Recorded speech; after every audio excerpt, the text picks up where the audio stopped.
What's going on, everyone? Hope everyone's having an awesome day. Today we're gonna dive headfirst into a review of the DJI Mavic Air drone.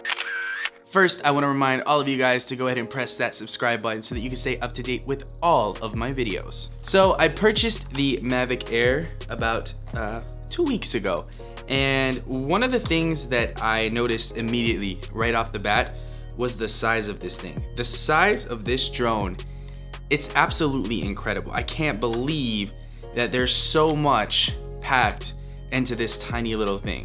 I mean, right off the bat, you know, you can see at full extension, it's almost a little bit bigger than the size of my entire hand, which is absolutely insane.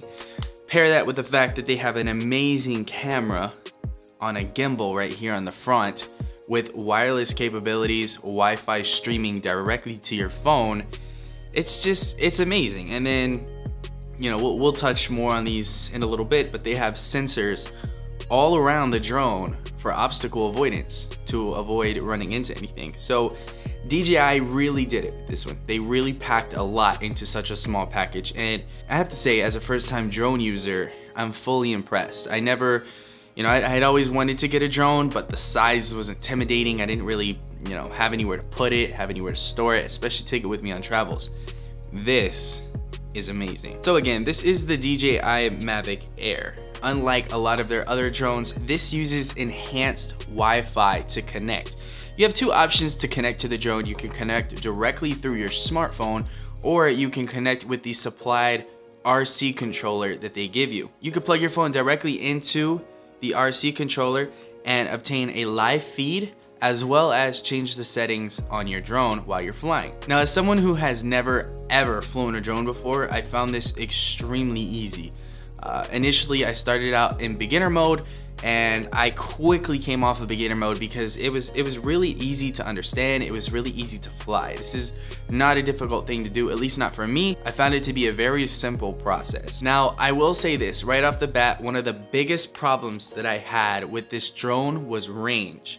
I couldn't go very far at all, and living in New York, I guess that could be expected, but I just felt like something wasn't right. And what I realized was that when I initially started the setup process of this drone, I did it with a controller. And unfortunately, it didn't register the area I was in, and it locked me down to 2.4 gigahertz Wi-Fi channels. Now, I'm not gonna get into the details of the difference between 2.4 and 5.8. Just understand that this drone has two different Wi-Fi channels. And in a city like New York, the 2.4 gigahertz channels are extremely clogged. You're gonna get a lot of interference. So what I had to do was I had to switch to the 5.8 gigahertz channel in order to get much further range and much smoother flight and much smoother live streaming to my phone. I had to uninstall the app from my phone and then connect directly to this and start the setup process again. Once I did that, it realized that the regional settings were wrong for the Wi-Fi and allowed me to then switch to 5.8 gigahertz Wi-Fi channels, which was much clearer and a lot smoother. After I did that, I was really impressed with the distance. I still haven't taken this drone to its max distance yet, but I have flown really, really far with this thing, and I can say that I never expected something out of such a small device, let alone something that I could take with me everywhere I go. The video quality on this drone is absolutely stunning. I honestly, I can't believe it.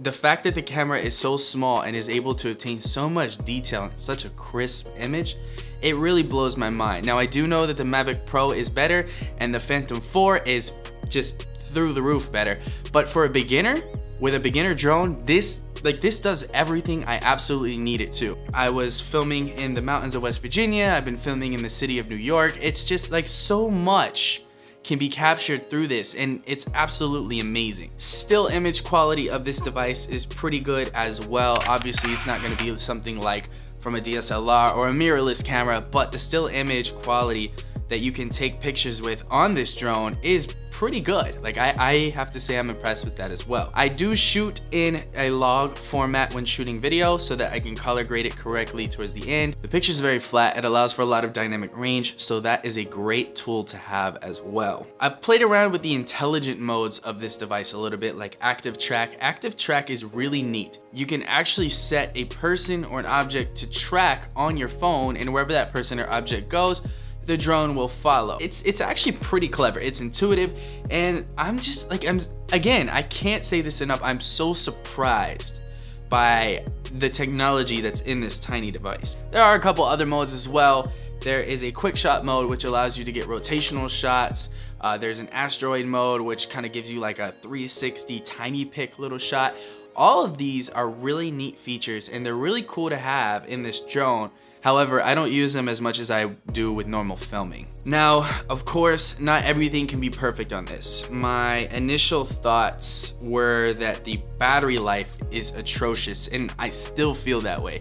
The battery life lasts about 15 to 18 minutes of flight time, which is okay, I guess. It's not really terrible, but it's not great either. In order to pick up an extra battery, it's gonna run you about $80 US. So that's probably gonna be a necessity for anyone out there with this drone or anyone looking to get this drone. Definitely invest in some extra batteries. I have not done so yet, which is unfortunate. But so far, I've been able to get by. This is DJI's intelligent battery as well, which is kind of cool. For example, one thing I noticed was that when I was filming yesterday, and I took the battery out of the drone after filming, the battery was very warm, so I put it to charge, and it actually rejected the charge until the battery cooled off. You'll see the fourth LED light blink 3 times, which indicates that the battery is too hot to charge, which actually preserves the life of the battery. That is pretty incredible. All in all, the technology behind this drone is amazing. It shoots in up to 120 frames per second.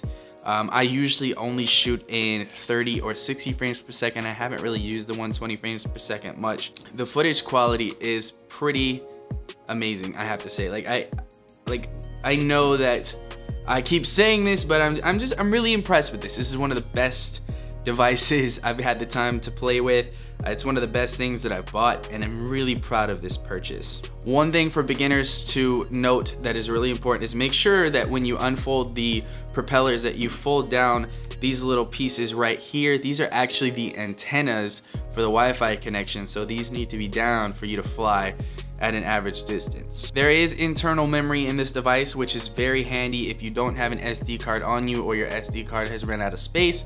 There is also a micro SD card slot in the back right beside the USB-C connector. All in all, I have to say that I really love the DJI Mavic Air. They've really done a good job with this drone. It is a great beginner drone. It is well worth the money that you pay for it.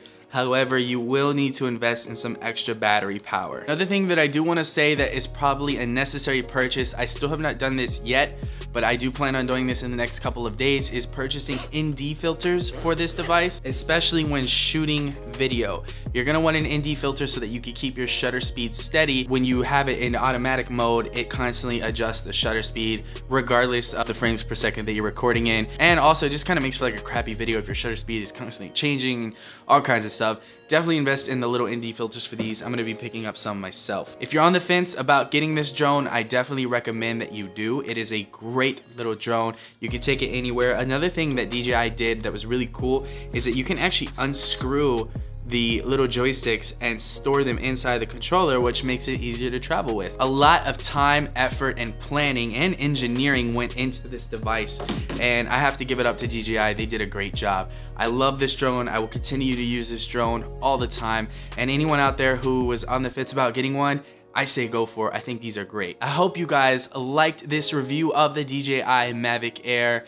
If you did, make sure you press that like button, give it some of that Don't forget to subscribe so that you can stay up to date with all of my videos, my reviews, my tech gear, all of that stuff, my vlogs, all of it. Just press that subscribe button, and I'll see you guys on the next video.